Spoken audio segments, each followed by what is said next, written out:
Hi friends, how to electrical DB అని చెప్పేసి చాలామంది అడుగుతున్నారు. ఇది వచ్చేసి ఆటోమేషన్ డీబీ. ఈ డీబీ అనేది ఇక్కడ ఇన్స్టాలేషన్ చేయాలి.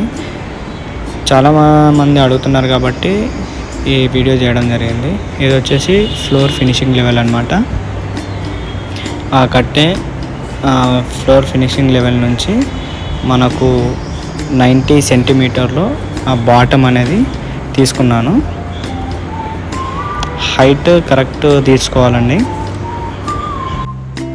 మనకు ఫినిషింగ్ లెవెల్ నుంచి 1500 అక్కడ కరెక్ట్ మనం పెట్టుకున్నాం అనుకోండి, ఎగ్జాక్ట్లీ మనము డీబీ అనేది నేరుగా తీసుకొని వచ్చి దానిపైన కూర్చోబెడితే సరిపోతుంది.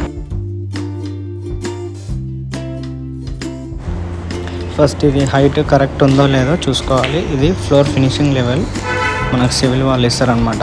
ఎందుకంటే టైల్స్ కింద ఏం అవ్వలేదు కదా, దానికోసం అని చెప్పేసి వాళ్ళు ఫ్లోర్ లెవెల్ ఫినిషింగ్ లెవెల్ అనేది తీసిస్తారనమాట. ఈ టాప్ అనేది నేను తీసుకున్నాను. మనకు అక్కడికి 90 సెంటీమీటర్స్ అనేది టాప్ లెవెల్ వస్తుందన్నమాట. అలాగే మనము కరెక్ట్ ఉందో లేదో లెవెల్ అనేది పెట్టి చూసుకోవాలి. ఇలా లెవెల్ చూసుకుంటే బెస్ట్. ఎగ్జాక్ట్లీ తీసుకొని వచ్చి డీబీ అక్కడ కూర్చోబెట్టవచ్చు, మనకి ఎటువంటి ప్రాబ్లం ఉండదు. Okay, let's go.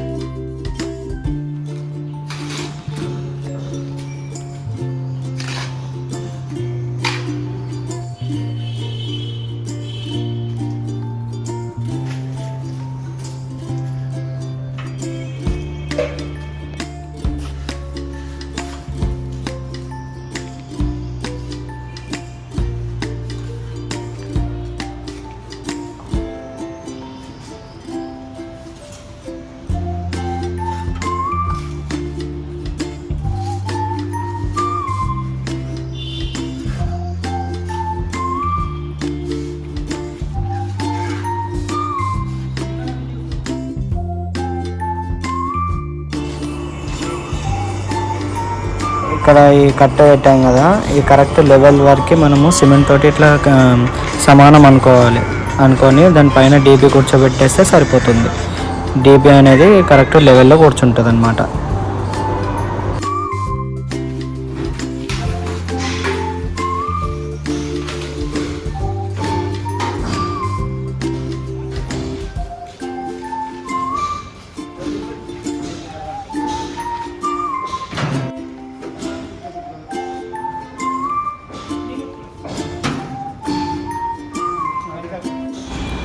ఇలా కూర్చోబెట్టుకున్న తర్వాత మనం కరెక్ట్ లెవెల్ ఉందో లేదో, కూర్చుందో లేదో సెట్ చేసుకోవాలి.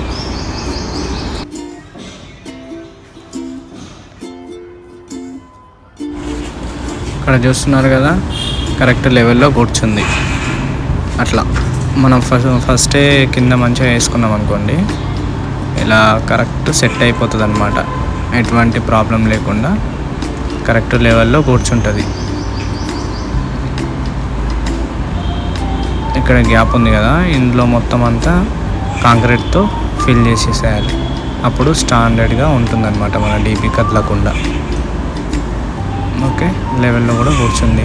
ఈ రన్నర్స్ ఏంటంటే సపోర్ట్ అనమాట. డీబీ వెనకాల మనం కాంక్రీట్ వేస్తాం కదా, అది అవుట్ సైడ్ డీబీ బయటకు దన్నేస్తుంది కదా, అలా రాకుండా ఉండడం కోసం అని చెప్పేసి ఈ సపోర్ట్గా కట్టెలు అనేది కొట్టాను.